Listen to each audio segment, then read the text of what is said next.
Right Sherry, on, I Marcus. just, I love that. I've been part of some of your workshops where that happens. And it's so powerful because the animals really reflect us.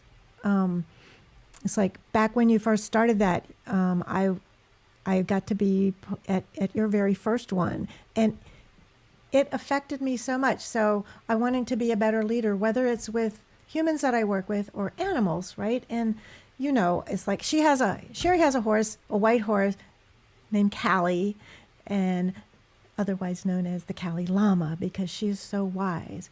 But here I am, this non-horse person. I'm not I haven't ridden since I was little, getting in a ring, in an indoor arena, but inside a round pen. You see, I don't even know what stuff is called, but You do.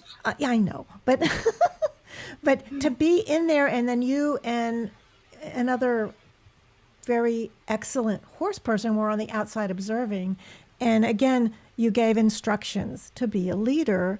And what I remember is my instruction was to go up to Callie, introduce yourself, and then walk around the ring over a pole, come to center, and stop together without touching her. And I'm going like, okay, I got the saying hello part. That's no problem because that's what I do. But I'll remember going like, okay, how am I going to get her to follow me or walk beside me and do all this stuff? And I started in my mind saying, oh, Callie, please help me, show me the way. That's not a good leader, right? And you guys observed, and what I remember you saying me at the end was she was about to do something, that would have been dangerous, and you all were ready to run in. And at that moment, I was like, oh, hell. And I just took this deep breath and breathed out and connected to the earth. And I took one finger to her halter. We weren't allowed to touch, but I did do that. And I was like, let's go. And I didn't say it out loud. And I'll be darned if I got into my body, into myself. I got really, really clear in my mind. And we walked around, we walked over the pole, we came to the center, and we stopped together. And I went, whoa, really? And so that's not just leading an animal. She was really showing me the way. And I love how you work with humans and animals in business. It's just the most amazing, fascinating, wonderful thing. Aw, thank you, Janet. Yeah, that was a super powerful moment, and it was wonderful to watch you and see you were in your authentic power, right? So we talk about that, and it sounds like some cheesy little thing. It's totally not. You know when you're in it, and you were in this place of absolute clarity, absolute groundedness, and you had the right amount of assertiveness, right? So Kelly didn't follow anybody just to follow. She is not a passive follower. Kelly is a leader. She is a wise, very calculating, careful horse being. And so if she feels any doubt or insincerity or incongruence, which is what all of that is, she's like, heck no. No way, man. You get your stuff together and then we'll talk.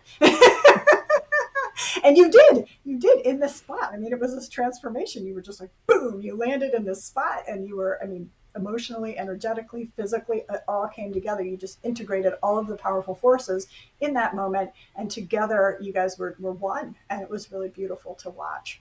That was just so powerful. It affected me so deeply. It's lasted even, to this day. What happened, and also just holding the mirror up to really see what I was doing or not doing. And so I think our animals reflect us. So if you have dogs or cats or even a wild animal, so, some people don't have animals, notice how they respond to you and then take a look at what's going on with you. You know? Yeah, such good advice, Janet. I mean, they really do. They're going to reflect our approach, our energy, and they also have their own stuff. So they are their own little beings. So I'm not going to give them Totally. totally off the hook by being, totally just reflecting as mirrors. They have their own stuff, and they're very wise, and they can always teach. And your experience with Callie, what I've found with so many other people now over all these years, is it hits you at a cellular level. It affects your entire being. outside of cells, your entire being. And that's why it's so lasting. You have a somatic response, you have an energetic response, you have all of this type of impact on your whole essence, and it shifts you. So then you're able to, the more important thing is that that happens, and then the most important thing is then, well, okay, so what? So what? Had this powerful experience. Well, let's talk about how you can take it then into the rest, into other parts of your life, so that you can make sure that you're not leaking power. Yes, management and leadership is knowing the difference. Absolutely. And it is really important to be able to take these concepts and these learnings and the wisdom from these animals and integrate it into the human life. And so that's kind of my job, and as I see it, part of my job, and I work every day to make that happen, including in my own life. Yeah. Yeah, I think it's so important.